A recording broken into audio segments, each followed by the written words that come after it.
And look who just got done,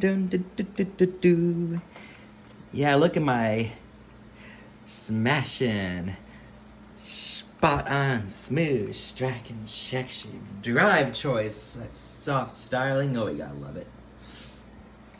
That's a zip 250 down there so we can transfer files because it'll be running Windows 95 because it doesn't support USB. And then, yeah, there we have it. There's the Cyrix CPU. Looks so much cleaner, you can see. I didn't have an ATX to AT adapter, you know, I/O shield, so I made my own. I have an anti-static bag. Just make sure if you're going to do this that you use the side that's facing the outside of the case has to be the outside part of the bag because the inside part protects against static, well, and the outside eliminates or, you know, just how it works. Yeah.